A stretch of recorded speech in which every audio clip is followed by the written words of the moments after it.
of the Box, membahas apapun yang Anda mau. Indonesia tanah airku cinta, Nusantara merdeka bhinneka tunggal ika. Bersama Awang Ajiwasita dan Om Bob. Greetings to each and everyone. Anytime you meet, I greet anyone.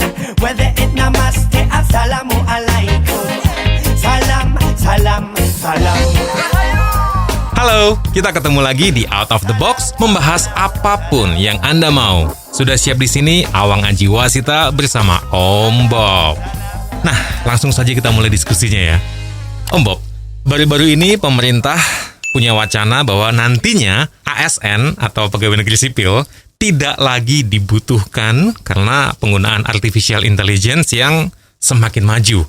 Hal ini menimbulkan kontroversial di tengah masyarakat. Menurut Om Bob gimana ini? Ya, ini masalah artificial intelligence atau yang sangat populer dengan istilah AI ya. Itu nggak cuman masalah ASN ya. Sorry, ASN itu kan dulu namanya sebetulnya pegawai negeri ya. Kenapa sih harus diganti pakai ASN? Ya, aparatur sipil negara. Betul? Nah, kenapa diganti ya? Apakah namanya pegawai itu terus gengsinya turun? Ya enggak. Pegawai negeri kalau memang negerinya hebat ya acung jempol ya. Jadi bukan karena diganti nama terus gengsinya naik. Ya, Indonesia memang paling senang ganti nama ya. Orang pesakitan masuk penjara narapidana. Ya. Yang namanya penjara diganti lembaga pemasyarakatan ya. Jadi ini selalu pokoknya kalau udah diganti itu jadi lebih bagus lah, ceritanya begitu ya. Nah, sekarang masalah pegawai negeri dan AI ya. Ini masalah ini nggak cuman pegawai negeri saja, tetapi juga seluruh manusia di bumi ini kena semua ya. Kemajuan teknologi luar biasa. Ya. Dulu dari zaman batu menuju zaman pertanian. Ya, jangka waktunya lama sekali. Dari pertanian ke negeri industri lama sekali juga. Betul. Ya. Nah, dari negeri-negeri atau revolusi industri menuju ke sekarang ini waktunya cepat sekali. Ya. Seperti usia teknologinya komputer. Ya, 10 tahun, 20 tahun yang lalu atau 30 tahun ya, itu komputer itu kan besarnya sebesar rumah. Ya, segudang itu komputer tuh. Jadi kalau kita mau lihat museumnya itu masih ada itu ya. Di luar negeri ya. Kalau nggak salah ada di Amerika ya, yang punya IBM nggak salah.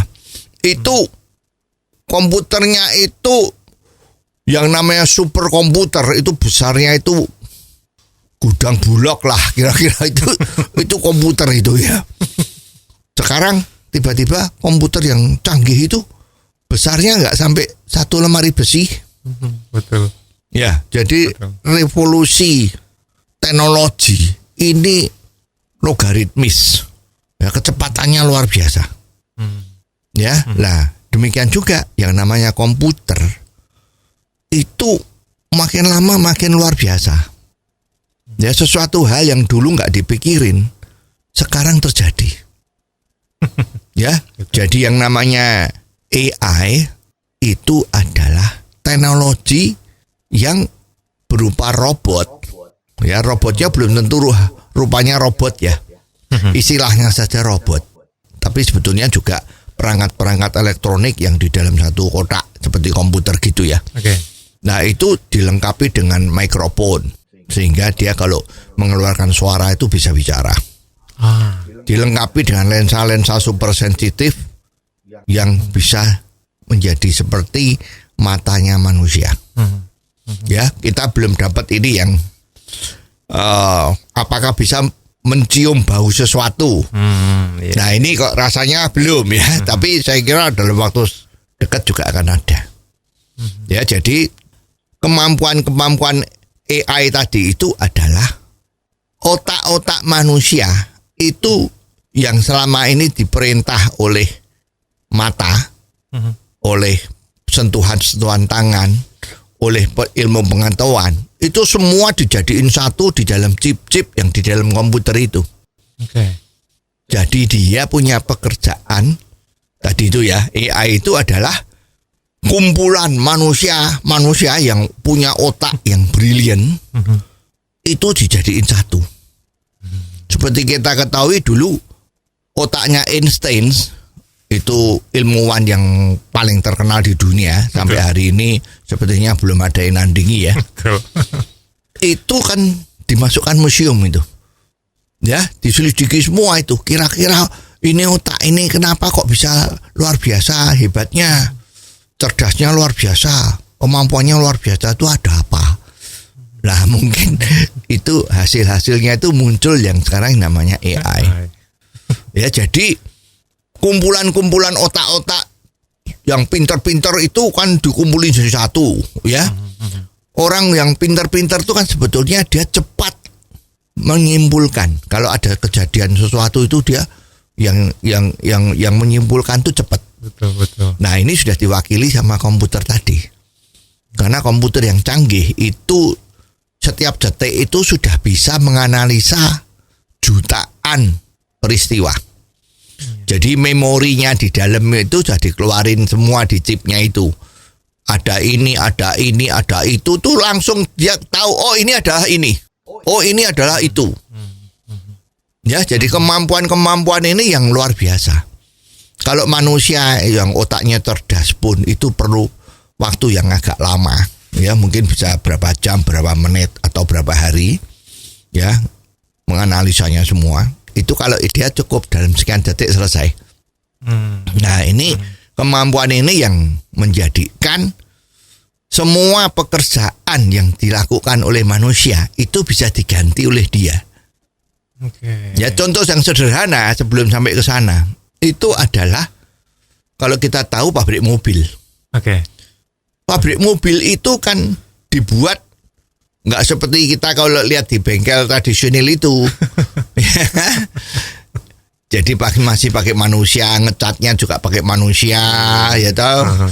Terus ya proses-prosesnya semua pakai tenaga manusia, ya. Diangkat-angkat, satunya dikeroyok beberapa orang gitu ya. Kalau sekarang pabrik mobil itu yang namanya pakai ban berjalan. Itu mulai dari rangka sukses ya. Itu dia yang menyambungkan atau memotongkan itu kan pakai mesin las. Betul. Ya, mesin lasnya otomatis. Tinggal rangkanya jalan di atas ban itu belt ya. Karet yang jalan itu. Ya, bentuknya belum tentu karet ya. Namanya juga ban berjalan itu bisa aja bentuknya rantai ya bisa ya. Sampai titik tertentu alat ngelasnya masuk. Udah nyambung, udah nempel. Setelah ini selesai, lari ke bagian lagi.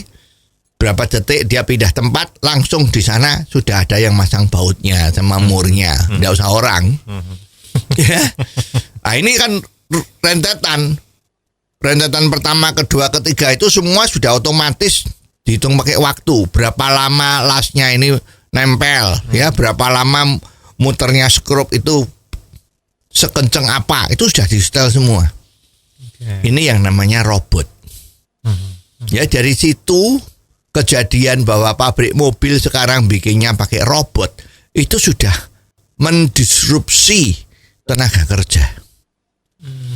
Tukang cat udah diganti. Iya. Mobilnya yang dibangun tadi masuk ke satu ruangan, semprotan cat itu udah ada puluhan. Selesai. Ya, langsung pindah ruangan pengering, dryer, pakai panas tertentu, udah. Dulu zaman kuno kita kalau ngecat kursi macam-macam kan kena sinar matahari, dijemur dulu. Ini kemajuan yang luar biasa. Berarti tukang cat juga nggak bisa ngecat lagi.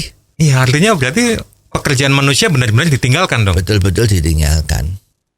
Nah, kemampuan-kemampuan AI ini termasuk di dalam memindai atau melihat orang ini betul atau tidak. Ya, jadi kalau kita sekarang menuju negara-negara lain yang sudah menerapkan ini, ya termasuk nanti di imigrasi, kalau kita datang ke luar negeri, sepertinya Indonesia juga sudah mau mulai seperti itu. Orang yang masuk tinggal dilihat sama semacam kamera televisi gitu, langsung dia tahu, oh ya orang ini betul masuk. Jadi pemalsuan paspor barang menjadi hilang. Karena data-datanya sudah di sana semua. Dilihat, oh udah betul. Tidak usah ada orang lagi yang jaga. Oh ini orangnya sama enggak ya? Yuk baru didok. Enggak. Nah, jadi semua kemampuan-kemampuan ini akan digantikan oleh robot tadi itu. Ingat ya, robot itu cuman sistemnya, tetapi manusianya itu bentuknya bukan manusia robot. Tapi yang namanya robot itu instrumennya ya, komputernya ya. Itu loh, itu jadi orang dianggap itu robot. Zaman dulu memang robotnya bentuknya fisik seperti orang, badannya terdiri dari otot kawat balong besi kan, jalannya gitu kelihatan kaku gitu. Sekarang nggak usah pakai itu. Tapi ngomong-ngomong soal robot, sekarang ada robot yang betul-betul bentuknya orang, ngomongnya bisa dengan suaranya orang juga. Dan bahkan suaranya bisa di setel. You mau ikut suaranya siapa? Mau ikut Presiden Amerika misalnya, Ronald Reagan gitu, suaranya ada dia. Jadi kalau saya ngomong keluarnya suaranya dia. Ya, jadi betapa luar biasanya itu. Ya karena di dalam chipnya itu udah munyai rekaman-rekaman bagaimana Presiden Ronald Reagan itu kalau ngomong. Ya, misalnya ngomong I love you itu. Oh ini suaranya dia begini, udah dianalisa. Jadi tinggal dipencet aku mau ngomong pakai bahasanya atau gaya ngomongnya Ronald Reagan. Ya keluarnya udah suaranya dia. Jadi ini memang menakjubkan tapi juga menakutkan. Ya belakangan juga khawatir ini karena otak orang mungkin bisa ditransportasi dengan kemampuan-kemampuan komputer itu juga menakutkan. Ya, lah memang yang paling menakutkan kan manusia-manusia ini terus bagaimana kan kalau digantiin semua. Iya betul, ya? Betul. Apalagi pegawai negeri ya, ASN ding ya. Itu kan sekarang image-nya kalau pegawai negeri itu kan relatif dianggap bekerjanya itu santai. Produktivitasnya itu kurang. Ya.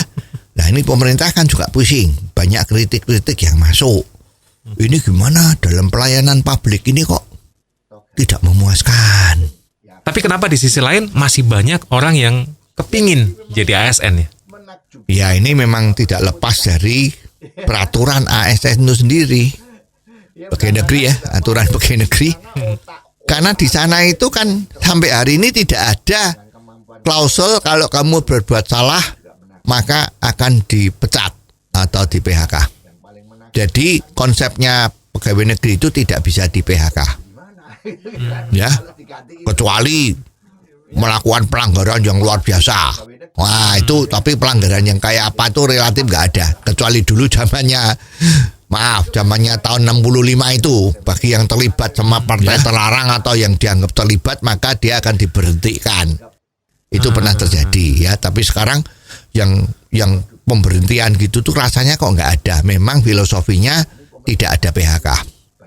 Ya, dan hukumannya itu kalau you lihat sekarang ini sama kan, korupsi aja hukumannya bisa dikurangi ya. Makin lama makin rata-rata tingkat hukumannya makin rendah ya. Itu ya repot. Ya, dan satu lagi, orang kalau pengen kerja jadi apa itu ASN ya, pegawai negeri, ya senang karena itu aturan masih ada. Dan kerjanya memang santai karena relatif tuh pengawasannya kurang. Dan dapat pensiun. Jadi pikiran kita itu masih, waduh enak kalau kerja pegawai negeri itu dapat pensiun. Ya, kerjanya santai dapat pensiun. Ya udah, jadi santai terus. Nah ini yang menjadi penyebab ini kan akarnya daripada apa yang dikatakan kita punya efisiensi atau efektivitas kerjanya kurang. Ini yang harus ya dipotong dulu deh. Ya, ini pungli aja masih digembar-gemborkan, tidak boleh ada pungli, tidak ada boleh pungli. Yang tahu ada pungli silahkan lapor. Nanti tidak lanjuti. Ya, ya, itu ya nggak habis-habis kan. Makin meluas ya. Kemarin Menteri Mahfud itu juga ngomong kan, korupsi di Indonesia ini meluas ya, tidak bicara lebih besar atau lebih kecil tapi meluas ya.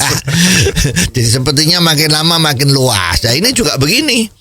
Jadi pemerintah ya pusing. Dia harus menjaga image ke seluruh dunia secara internasional bahwa Republik Indonesia itu adalah negara yang baik. Yang servis publiknya bagus. Ya. Bagaimana caranya kalau maaf, pegawai negeri itu masih kerjanya kurang cepat. Ya. Jam kerjanya juga maaf ya, termasuk negara yang jam kerjanya itu paling pendek ya. Itu kan jadi malu. Ya. Pungli masih terjadi. Nah, dengan nanti diganti dengan AI ya, itu otomatis nggak ada yang namanya pungli. Otomatis tidak ada kerjaan yang ditunda. Karena yang namanya AI itu kan robot tuh. Ya, robot tuh mati kalau nggak ada strom kan. Iya betul. Sepanjang listriknya tidak mati. Dan sekarang listrik mati itu gampang. Karena baterai itu sekarang teknologinya udah luar biasa. Iya betul. Ya, dan yang namanya UPS atau cadangan power supply itu, apalagi sekarang Indonesia termasuk negara yang mempunyai nikel, bahan dari baterai lithium itu yang paling besar di dunia. Dan sekarang pabrik-pabrik baterai untuk mobil maupun untuk keperluan yang lain, termasuk tenaga listrik yang green, ya, yang hijau ya, tidak menimbulkan polusi, itu kan sedang giat-giatnya dibangun di Sulawesi sana dengan investasi bersama dengan Tiongkok. Ya, kalau ini terjadi, ya sekarang kan udah nggak takut lagi dengan listrik mati. Betul. Ya, listrik akan jadi lebih murah. Nah, sekarang robot yang kerjanya atas dasar AI tadi itu, ya, artificial intelligence, itu kan makannya cuma listrik. Ya kan? Jadi nggak usah ada pungli. Begitu datang, begitu selesai. Ngono, ya. Apalagi nanti misalnya orang mau minta dilayani sama pelayanan publik yang sudah pakai robot AI tadi itu, ya, AI, ya, itu, ya. Apalagi sudah bentuknya loket yang di depan, jadi tidak perlu melalui orang-orang yang jaga. Kalau melalui orang yang jaga perangkat itu, bisa juga orang itu cari masalah. Maaf, ini robotnya lagi istirahat. Ya, ini robotnya lagi ngambek. Nah, robotnya lagi minum kopi. Ya, nggak bisa kan? Dia kalau udah ada orang yang jaga begitu, masih bisa terjadi nggak beres. Makanya kalau ini udah jalan, itu sudah nggak ada orang yang membantu. Cukup yang berkepentingan datang maju bicara di depan semacam monitor televisi itu ngomong, saya mau begini, dia udah tahu. Ya, seperti layaknya sekarang kalau kita bicara dengan mesin-mesin robot itu, udah tahu, you mau apa? Saya mau bikin KTP. Baik, persiapkanlah wajahmu menghadap ke lensa. Wah, kamu tinggal menghadap. Betul. Dia pencet warna hijau, jeblet, selesai. Silahkan tunggu, gitu kan nadanya robot kan begitu. Silahkan tunggu ya. Ya. Sekarang silahkan ambil, selesai. Jadi nggak bisa lagi dipermainkan. Kenapa ya Bob? Indonesia itu tetap menuju ke arah sana, ke arah teknologi menggunakan AI, meskipun tenaga kerja di Indonesia kan melimpah ruah ya di sini. Iya, betul. Tenaga kerja di Indonesia itu banyak sekali ya. Namun memang image tadi itu yang membuat susah. Ya, dikatakan bahwa tenaga kerja di Indonesia itu banyak, tetapi efektivitas dan efisiennya itu kurang. Oke. Ya, kalau tenaga asing di luar negeri itu suatu pekerjaan bisa dikerjakan 2-3 orang. Di Indonesia yang harus mengerjakan itu beda 10 sampai 20 orang. Itu sudah terjadi itu. Ya, malah ini ada anekdot yang terus terang bagi kita ini agak menyakitkan. Ya, ada satu perbedaan antara ini antara orang Jepang ya. Orang Jepang sama Indonesia sama-sama bekerja di satu pabrik gitu ya. Bedanya apa? Kalau orang Indonesia sedang makan siang bersama gitu ya, itu makannya itu cepat, ya, takut kehabisan. Nah, kira-kira begitu, ya. Apalagi kalau prasmanan ya, sebelum pandemi ini kalau makan prasmanan ya silahkan, boleh milih itu cepat, ya seperti royoan itu, luar biasa cepat ya pokoknya. Tapi kalau orang Jepang itu makannya pelan-pelan, menikmati, enjoy. Ya pelan-pelan. Jadi kalau orang Indonesia makan 20 menit selesai. Makanya kemarin ada waktu pandemi dibuka sedikit level 2 atau 3 ya. Itu kan warteg-warteg boleh buka, tapi kan dimenitin kan. 20 menit. Wah, 30 menit maksimum gitu kan. Nah, itu kan ya begitulah ya. Ini anekdot tadi itu. Ya, tapi kalau orang Jepang makannya pelan. Dikunyahnya mungkin kan menurut teori kan kunyahlah 30 kali minimal ya. Betul. Supaya enzim-enzimnya itu bisa diserap dengan bagus. Orang Jepang betul ya, makanya pelan-pelan itu dinikmati gitu. Nah, tapi sebaliknya kalau sudah dalam pekerjaan ya you tahu lah ya, orang Jepang kerjanya cepat sekali ya. Tapi kalau orang Indonesia pelan, hidup cuma sekali. Ya, ya buat apa cepet-cepet seperti itu, enjoy aja lah pelan-pelan begitu. ini lelucon ya, tidak semuanya seperti itu ya. Maaf, tidak soal menyinggung seperti ini enggak, tapi ini memang lelucon ini beredar di kalangan pengusaha-pengusaha ya. Ya kan, kalau lagi cerita-cerita santai itu ya termasuk ini yang diceritain. Ya, termasuk itu kalau ada museum di Amerika sana kan, museum organ-organ tubuh manusia. Wah, itu suka lucu itu ya. Menyakitkan, tapi ya nggak apa-apa. Ini namanya juga sindiran-sindiran yang memacu kita untuk lebih maju. Oke, saya belum dengar tuh Bob, anekdot yang itu. Ya, itu gini. Itu kan pameran-pameran museum itu kan, ini ada otaknya yang seperti tadi itu, semacam otaknya Einstein. Ya, orang Amerika, orang Yahudi, ya, orang Asia. Ada juga orang Indonesia, otak-otaknya itu kan. Nah, ini kan kalau di museum itu kan pasti ada yang leadernya, tour leader lah. Tukang memberi penjelasan, ya.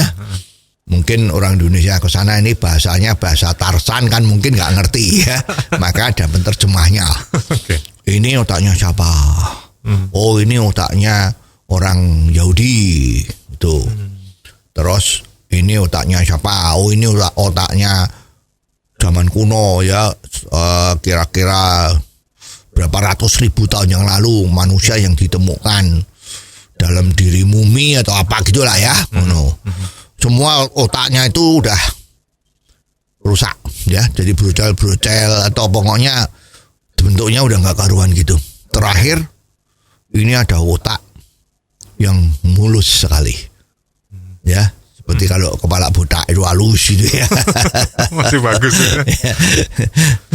Wah, kayak ini dong Bob. Kayak kepala saya nih. Ya itu mulus.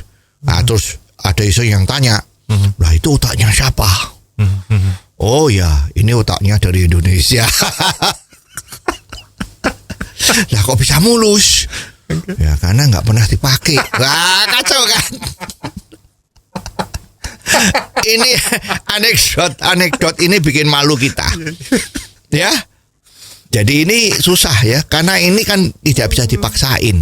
Itu anekdot seperti itu muncul karena kemungkinan besar yang bikin ini itu ada kejadian-kejadian yang sifatnya ya hampir umum lah begitu kan.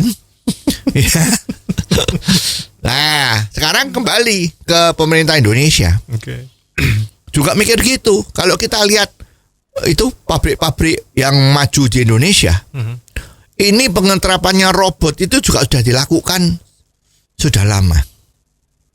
Ya, walaupun belum sampai ke AI ya, tapi sudah betul-betul dilakukan. Ya. Karena apa? Dia ngomong, memang investasi pertama itu mahal loh. Ya, untuk robotisasi perusahaan itu mahal. Ya. Semua sistemnya ganti semua ganti. Memang infrastrukturnya untuk robotisasi perusahaan itu besar pertama. Tapi setelah itu makin lama makin kecil. Karena apa? Ya tadi itu robot itu nggak usah dimakan nih, nggak usah beli beras, dia kerja sendiri. Terus robot itu kan sudah nggak pakai perasaan. Kalau dia salah ya terus sama pengawasnya tinggal copot, itu udah diem, diganti yang baru jalan lagi. Tapi kalau tenaga kerja atau manusia itu kan ada perasaannya. Ya, misalnya supervisornya marah sedikit, yang salah bisa marahnya lebih besar daripada yang supervisornya. Ya, jadi too many problem kalau mau pakai orang. Lebih bagus pakai robot. Nah, ini tantangan. Ya, jadi secara jangka pendek rugi, ongkosnya besar, bikin robot tuh nggak murah. Jangka panjang mengeliminir masalah-masalah yang dengan human. Ya, atau kalau orang misalnya lo ya ke kamar kecil kok lama, ya dipikir perutnya sakit terus itu ya. Tahu-taunya sebetulnya bawa handphone di kamar kecil sambil duduk untuk buang hajat sambil mainan handphone. Apakah main game, apa WhatsApp group, ya itu kan banyak sekali.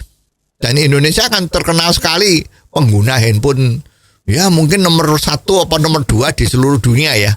Wong Facebooknya aja demikian nomor 1 di dunia kok, ya kan? Betul. Apalagi yang main TikTok sekarang ya. Lah, bisa terjadi kemungkinan itu. Kalau ditegur marah, ya orang buang hajat kok nggak boleh, ya bos gua itu memang kejam, tidak manusiawi. Nah, ya jadi pemerintah juga kembali seperti ini. Kenapa dia harus seperti ini? Karena ngawasin orang itu lebih susah daripada ngawasi mesin. Jadi kalau sampai pemerintah melakukan hal-hal yang seperti ini, ya kita nggak bisa nyalain pemerintah. Karena ini tuntutan zaman itu sudah harus melakukan robotisasi, mengeterapkan teknologi AI agar supaya tidak ketinggalan zaman. Nah, terkait dengan teknologi AI ini Om Bob, apakah lalu nanti ini tidak pernah salah gitu? Iya, kalau bilang tidak pernah salah ya tidak mutlak ya. Oke. Pasti bisa salah, tapi kemungkinannya bisa saja 1 banding 10.000 atau 100.000. Oke. Jadi kecil sekali. Ya, jadi ini luar biasa. Kesalahannya kecil sekali. Dan sekarang itu pesawat luar angkasa yang terbang di atas. Ya, Amerika kemarin dulu juga sudah punya kan stasiun luar angkasa. Dan tahun ini juga Tiongkok juga membangun stasiun luar angkasa untuk menyelidiki Bima Sakti itu sebetulnya ada apa. Dan kita lihat itu kalau dari televisi siaran langsungnya, itu 3 astronot, 2 cowok, 1 cewek itu jalan-jalan di luar angkasa sana. Juga kemarin yang geger dari Amerika itu bahwa sudah ada tour ya, traveling mengelilingi dunia dari atmosfer atas sekali ya. Jadi kita bisa melihat dunia itu kayak apa dari luar angkasa, walaupun cuma 10 menit ya, muter itu kembali lagi ke bumi.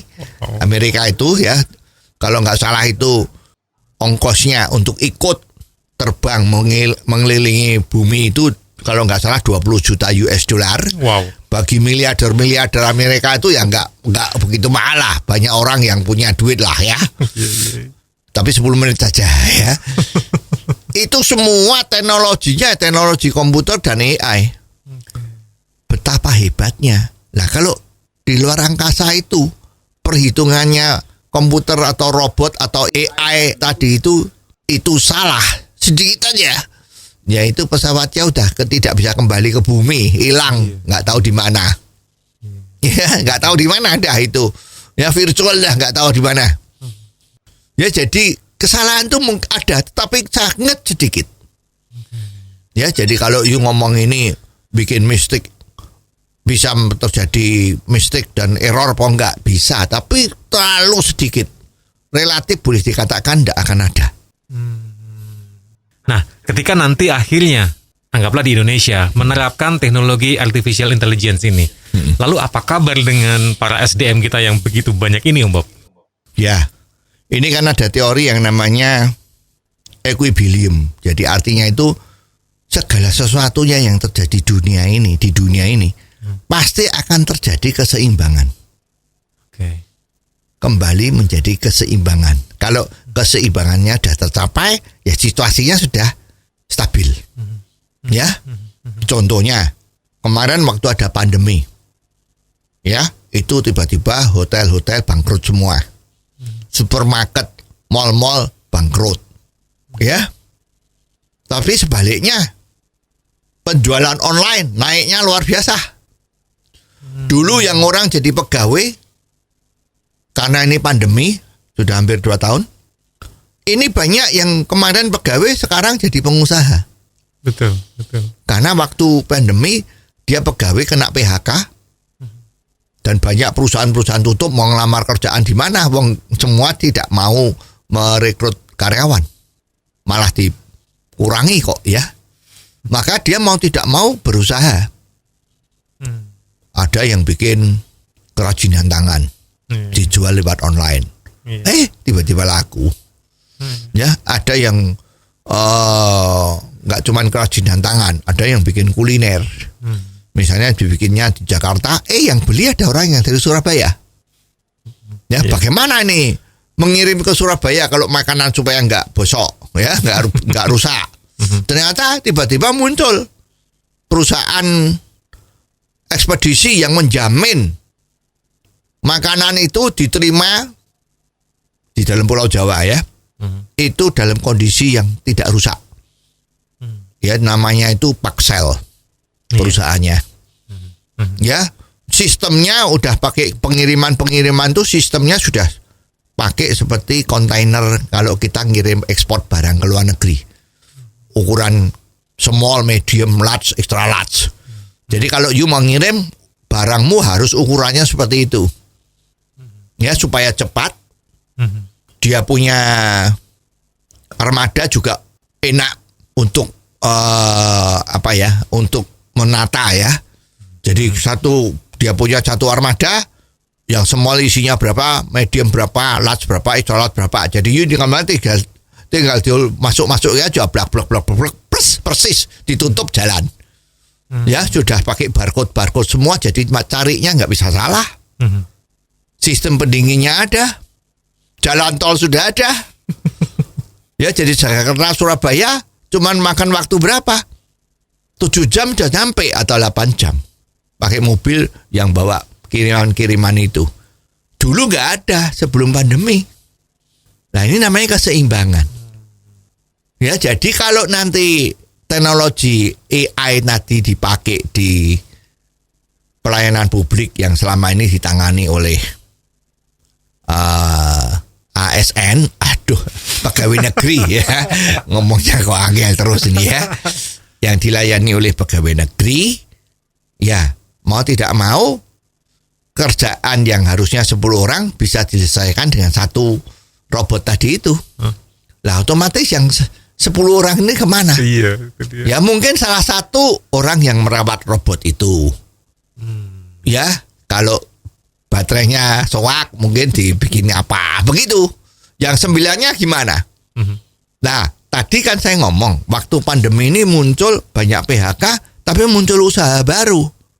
Tadi itu belum yang secara pribadi rame-rame sama istrinya orang rumah bikin kuliner dijual, ya, dijual kampungnya, dijual di wilayah itu kepada teman-temannya semua, jadi bisa jadi pengusaha, itu juga mendapatkan penghasilan. Nah ini juga demikian. Pegawai negeri nanti yang terpaksa harus dirumahkan kan, itu tentu yang dipilih agar dia bisa hidup lebih baik, yang dia mempunyai kemampuan. Ya kemampuan apa ya? Sekarang asal you punya kemampuan yang istimewa ya, you harus latihan agar kamu makin lama makin hebat. YouTuber dulu nggak ada YouTuber, sekarang YouTuber orang yang kerjanya apa itu? Bikin betul sepeda motor. Orang desa itu yang dekat di Kebumen atau apa itu, ya. Dia apa yang dia lakukan di motor, knalpotnya, karburatornya, businya, atau elektriknya, itu caranya bikin betul gimana, di shooting pakai YouTube sederhana, nggak usah macam-macam. Nah, sekarang followernya banyak, begitu dia posting sesuatu banyak yang lihat. Nah, terus di dalamnya itu dia dapat duit karena ada iklan yang di dalam sana. Orang yang ahli kuliner, walaupun kampungan, dia pintar bikin, misalnya yang terkenal misalnya kupat tahu. Wah, caranya bikin kupat tahu masuk video. Langsung banyak orang yang ikut-ikutan nunut yang namanya built-in advertising. Kecapnya pakai kecap ini dia kelihatan kalau pakai kecapnya itu. Ya, bahkan itu yang tempat goreng tuh wajahnya itu pakai merek tertentu. Dapat duit semua. Dulu nggak bisa cari duit model ini. Nah, sekarang pegawai negeri tadi itu yang merasa terancam harus cari kepintaran. Oke. Tapi Umpop misalnya nantinya justru malah ada atau banyak orang yang request atau minta bantuan, jangan ada AI dong, nggak usah ada AI dong. Terus gimana dong itu? Ya bila perlu demo besar-besaran. Demo besar-besaran ke Departemen Dalam Negeri. Jangan ada robot, nanti kita makan apa? Wah, robot telah menjadi pesaing kita di dalam cari makan, begitu kan? Ya jangan terjadilah. Kalau udah terjadi ya mau apa? Nggak bisa apa-apa. Jadi sekarang saatnya pegawai negeri itu mulai yang merasa tidak pinter, yang dulu mungkin jadi pegawai negeri itu karena KKN, cepat-cepat belajar sesuatu yang hebat untuk dirimu sendiri. Ingat, yang menentukan nasib kamu itu harus kamu sendiri. Kalau sampai orang lain yang membuat atau memaksa nasib kamu berubah, kamu pasti akan berubah menjadi lebih sengsara. Itu. Ya, jadi sekarang mumpung AI dari pemerintah itu belum banyak, yang paling cepat nanti pasti di imigrasi. Orang asing yang datang atau orang yang mau keluar dari Indonesia lewat pelabuhan-pelabuhan udara itu pasti sebentar lagi dipasang. Ya, karena itu sudah lebih cepat, tidak akan ada macam-macam, ya. Nah, itu sekarang harus mulai mikir kemampuan-kemampuan yang masih ada ini, energi yang masih ada ini, pinter-pinterlah sekarang kamu mengambil ilmu. Apapun. Jangan cuman pengennya menolak. Jangan ada. Ingat, kemajuan teknologi tidak bisa dihambat lagi. Kita jangan menghindari, tapi teknologi harus dijadikan teman. Kalau kita nggak bisa tahu, ya sekarang belajarlah tahu. Agar supaya nasib dari kita-kita semua ini menjadi tetap baik. Kalau kita sekarang alpa, masih kepingin kembali zaman dulu enak aku kan. Nah zamanku. Nah itu ya udah, jangan mimpi. Sekarang kamu harus berubah untuk menyongsong kehidupan kita yang baik. Kalau kita baik, negara juga baik. Dan sekian episode kali ini. Terima kasih Om Bob untuk diskusinya dan terima kasih atas kebersamaan Anda. Jangan lupa kalau Anda punya komentar tentang apapun juga yang bisa kita bahas di sini, silakan komentar Anda dikirim ke WhatsApp 0878 55907788. Jangan Anda lewatkan Out of the Box versi singkat atau pendek dalam program Underline yang setiap hari disiarkan di radio kesayangan Anda ini. Dan Anda juga bisa mengikuti Out of the Box melalui indotv.live. Sampai ketemu di episode selanjutnya, Awang Ajiwasita bersama Om Bob. Tentunya di Out of the Box membahas apapun yang Anda mau. Out of the Box, membahas apapun yang Anda mau.